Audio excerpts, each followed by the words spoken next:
Thank you for joining us on Business Now. I am Samuel Ukata. President Bola Tinubu on Thursday urged Nigerians to persevere with his administration some more, saying he understands the pains they must be experiencing since the discontinuance of the petrol subsidy on May 29. The president gave the assurance that the hardship of the moment will eventually give way to a more prosperous, equitable and inclusive economy. Tinubu stated this while speaking with a delegation of youth leaders from across the 36 states, led by the All Progressive Congress youth leader, Mr. Dayo Israel, to the State House, Abuja. The president said the economic reforms of the over past 50 days were necessary because the country could no longer afford subsidy, which he said benefits only a few elites at the expense of the majority of Nigerians.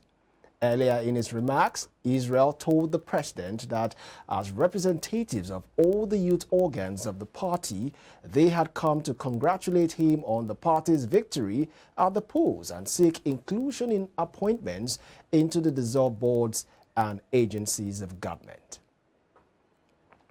Vice President Kashim Shettima has restated the determination of the federal government to revive the Aluminium Smelter Company of Nigeria, particularly by engaging with key stakeholders in the industry. According to a statement by his media office, Senator Shettima stated this on Thursday at a meeting with the management of Russian Aluminium Company and other stakeholders in the project on the sideline of the ongoing Russia-Africa Summit in St. Petersburg, Russia. The meeting with the stakeholder was in furtherance of the efforts by the federal government to reactivate production lines at Alscon by re-engaging with UC Russell and other partners in the resuscitation of the plant. Speaking after a presentation by the UC Russell management, Vice President Shettima noted the enormous benefits for the economy in the area of energy transition, job creation both directly and indirectly, and its impact on the development of small businesses.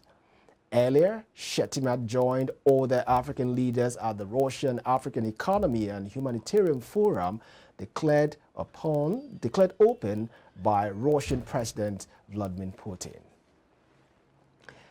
The World Bank Group has urged Nigerians to reduce government's borrowing from the central bank if it wants to reduce the inflationary pressure on the economy. World Bank's leader economist for Nigeria, Alex Sneinert, stated this on Thursday during an economic review session at the Lagos Business School. In his keynote presentation, Sneinert commended the government over its recent economic reforms, but noted that these reforms would have to be sustained for the economy to recover from present shocks and record considerable growth in the near future. According to him, the fact that petrol prices had significantly increased created pressure on the economy. He added that a variety of solutions would have been devised in order to mobilize more revenue, a way that spending would be increased to tackle the real priorities in the country. Given the recent economic growth forecast by the International Monetary Fund concerning Nigeria's economic outlook, economists have urged the federal government to come up with sustainable policy that will tackle current macroeconomic headwinds facing the country. Global financial and investment expert Gbenga Ogunrinola, who gave the advice earlier today in an exclusive interview with iBrandTV, stressed the need for the fiscal monetary authorities to work in synergy to attain inclusive economic growth for the year 2023. As a world power, when it comes to technology, when it comes to healthcare, and that has been working out for them. They've been able to, to carve out a niche for themselves in that area. China too, when it comes to manufacturing of goods, you see that even the developed economies, they still rely on them for some cheap products. So you discover that they've been able to stabilize their economy. While, for example, inflation has been on the rise in many economies. In India, currently, the inflation rate in China, the inflation rate is zero.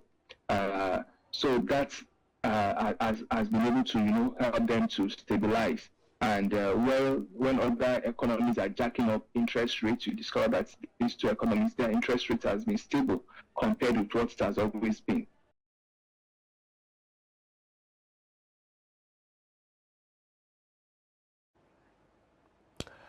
The Nigerian Content Development and Monetary Board has said Nigeria lost over $380 billion before the Nigerian Oil and Gas Industry Content Development Act was enacted in 2010.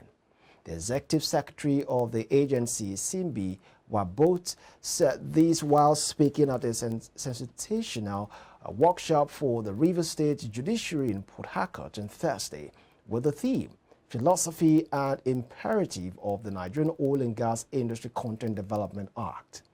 Wabote, who spoke virtually, explained that local content was not about nationalization of foreign firms, but about domiciliation and domestication for local value addition.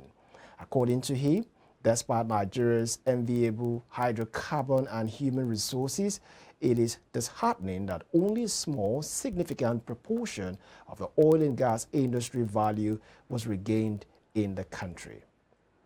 Declaring the workshop open, Rivers State Governor Simi Nalayi Fubarao, represented by the State Attorney General and Commissioner for Justice, Professor Zacchaeus Adako, said the act was a welcoming development but required deliberate effort of the board for effective implementation. The Manufacturing Association of Nigeria is requesting that the federal government provide clarification regarding the higher excise duty on tobacco products and alcoholic beverages outlined in the 2023 Finance Act. The president of the association, Francis Bishoyi, commended President Bola Tinubu for suspending the implementation of some new taxes contained in the Finance Act. Bishoyi, however, said there was still some confusion regarding the position of the government on the excise duty on tobacco products and alcoholic beverages. According to Mishoyi, there was a roadmap on how the increase could come into play, and the manufacturers had the confidence of the previous administration that they would respect the roadmap as agreed upon, but the government made a U-turn. Lagos.